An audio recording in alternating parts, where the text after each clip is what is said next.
Buenas tardes. A continuación daremos a conocer el comportamiento del COVID-19 en nuestro estado de Yucatán. Doctora Patti. Gracias, secretario. Buenas tardes. Este es el parte médico de este jueves 7 de octubre. A partir del lunes 11 y hasta el viernes 15 de octubre se llevará a cabo la aplicación únicamente de la segunda dosis de la vacuna AstraZeneca contra el coronavirus a personas de 30 a 39 años de edad de los municipios de Tizimín y Umán. Este proceso se llevará a cabo en los módulos habilitados en el Gimnasio Polifuncional de Umán y en el Instituto Tecnológico de Tizimín de 8 de la mañana a 6 de la tarde. Es indispensable que las personas que acudan al módulo de vacunación presenten su certificado impreso de haber recibido la primera dosis, el cual se puede obtener en la página cbcovid.salud.gov.mx. Como se ha señalado, en la reapertura económica los datos más importantes son la ocupación hospitalaria y los ingresos diarios.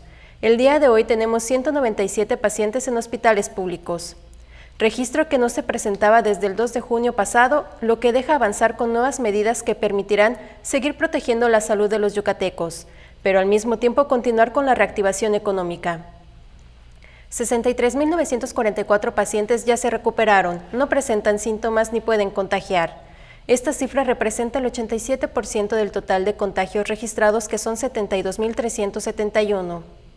Hoy se detectaron 235 nuevos contagios de coronavirus, 152 en Mérida, 9 en Maxcanú, 8 en Progreso, 6 en Canacín, 5 en Buxots, Junucmá, Ticul y Tizimín, 4 en Concal, Panabá, Tecash, Umán y Valladolid, 3 foráneos, 2 en Acanqué, Motul, Opichén, Tixcocop y Tzucacap, y 1 en Abalá, Baca, Calotmul, Canzacap, Tzitzantún, Mama y Mocochá. De los 72.371 casos positivos, 581 son de otro país u otro estado. Específicamente en Mérida se han diagnosticado 43.424 personas contagiadas de coronavirus, que viven en la zona norte 11.340, en la zona oriente 10.966, en la zona centro 4.108, en la zona sur 6.599 y en la zona poniente 10.411. Lamentablemente en este parte médico informamos de 16 fallecimientos. Son 9 hombres y 7 mujeres, de un rango de edad de 27 a 84 años. Sus principales enfermedades fueron diabetes, hipertensión arterial, obesidad e inmunosupresión. 7 residían en Mérida, 2 en Tecash, 1 en Baca, 1 en Ticul, 1 en Chancóm, 1 en Valladolid, 1 en Tizimín, 1 en Temozón y 1 en el municipio de Ciudad del Carmen, en el vecino estado de Campeche.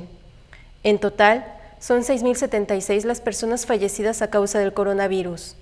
De los casos activos, 2.154 están estables, aislados y monitoreados por personal médico de la Secretaría de Salud de Yucatán. Presentan síntomas leves. Como ya se mencionó, 197 de los casos positivos están en hospitales públicos y en aislamiento total. Hay otros pacientes a la espera de diagnóstico.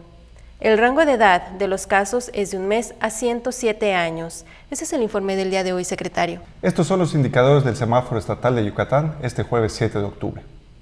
El porcentaje de ocupación de cuidados intensivos total COVID y no COVID es del 30.5%, está en color amarillo y estable.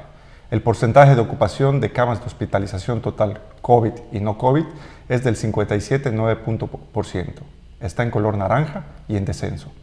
El incremento en las admisiones hospitalarias de la semana con respecto a la anterior está en color verde y en descenso. El ritmo de contagiosidad del coronavirus es de 0.82, está en color verde y en descenso. La positividad de los casos es de 41.4%, está en color rojo y en descenso. Los indicadores semanales del semáforo estatal de salud marcan color amarillo. La Secretaría de Salud informa las siguientes medidas tras el cambio de color amarillo del semáforo epidemiológico estatal. A partir del 1 de noviembre, los eventos sociales podrán funcionar con el 40% de aforo en lugares cerrados y 60% en lugares abiertos. También, a partir del 1 de noviembre, los hoteles podrán funcionar al 100% de su capacidad.